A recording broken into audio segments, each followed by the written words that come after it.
Oh, it's you two. Did Miss Navia invite you to come pay your respects to her father? Mm-hmm. We ran into Navia on the streets today, so we just followed her here. I see. Then is there something that I can help you with? Well, it's pretty hard to run into you like this since you're usually super busy. So we figured we could try to ask you a few questions, if that's okay.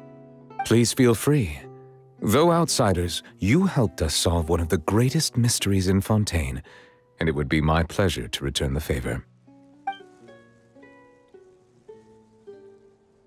So, at court, the bad guys referred to that special water as water from the primordial sea, but what is it really?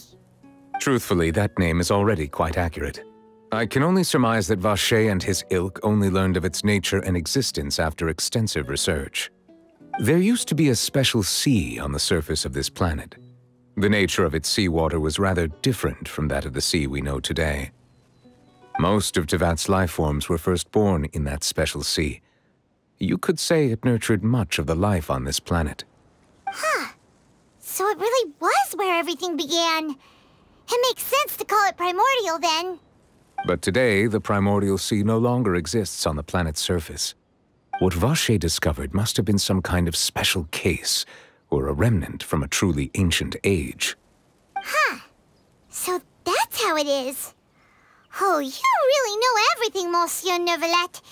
But if that's the case, then why would people, at least people from Fontaine, dissolve in that kind of water? Indeed. Why would the primordial sea, which was known to engender and nurture life, suddenly reverse itself and devour life instead? To be frank, that also doesn't match my understanding of this world and its laws. There must still be some unknown secrets around the people of this land. Is there anything else you'd like to ask me about?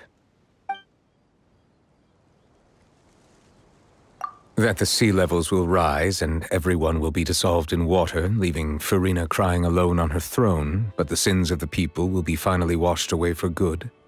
Does that appropriately summarize the version you've heard? That's right! It was Linny that told us back then. And that about covers all the main points. Yes, up to the present, I think we reached a point where we have no choice but to confront this prophecy directly.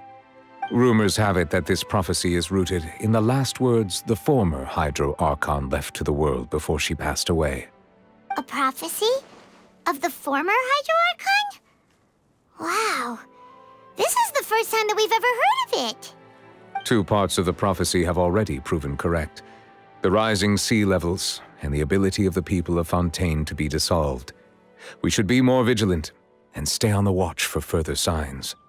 Speaking of the prophecy, Furina has also always taken it quite seriously. Indeed, she has been collecting information and intelligence from across Teyvat for this purpose. If the rumors were true, then perhaps this prophecy is the conundrum left to Furina by her predecessor. But with Furina being the way she is, can we really trust her to solve it? Is there anything else you'd like to ask me about? My apologies. My investigation has still not reached its conclusion. However, I still believe the judgment of the Oratrice was not rendered arbitrarily. Huh? But you also said you thought he was innocent. For many years, I have been quite aware that the Oratrice does not simply mechanically repeat the verdict that I give on each case. As a divinely created mechanism, the people's unified faith in the concept of justice is integrated into it. Not only can it produce the incredible power of indemnitium, but it likely also possesses other traits, such as self-awareness. Which is all to say, I have been prepared for a situation like this for a long time. Huh. So when Linny told us that he heard a human voice from the room where the Oratrice's core is stored... I was not aware such a thing had occurred. Perhaps that could serve to prove my conjecture. I will add that to the list of items to investigate. In any case, I am inclined to believe that the Oratrice does have a methodology all its own. We just do not have enough information. Based on Furina's reaction, I doubt even she had any idea what was going on. She managed to bluff her way through it, though, with her time-tested twin tricks of bravado and drama. While we do intend to get to the bottom of this, for now, we regret to say that the Fatui Harbinger will just have to bide his time in the fortress of Meripede. If we did incorrectly convict him of crimes he did not commit, we will most certainly compensate him to the fullest extent allowed by the law. If you ask Paimon, the only compensation he'll want is a no-holds-barred fight with you. Is there anything else you'd like to ask me about? Your sibling, another blonde-haired traveler. I'm sorry, but I've never seen anyone who matches that description. If she ever stepped foot in Fontaine, I'm sure she followed our laws to the letter, and had no reason to appear on the stage of the opera Epiclese. Is there anything else you'd like to ask me about? Very well. It was my honor to provide you with what answers I could. I very much enjoyed conversing with you.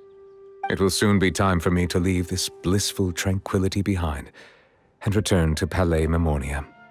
You really are super busy, Monsieur Neuvillette. Paimon thought you only came here to pay your respects today because you had the day off. Crime and villainy do not have the day off, and so justice must work around the clock as well. This is merely the nature of a justice's work. All right. You've got a point. Huh? Paimon just noticed that the rain has stopped.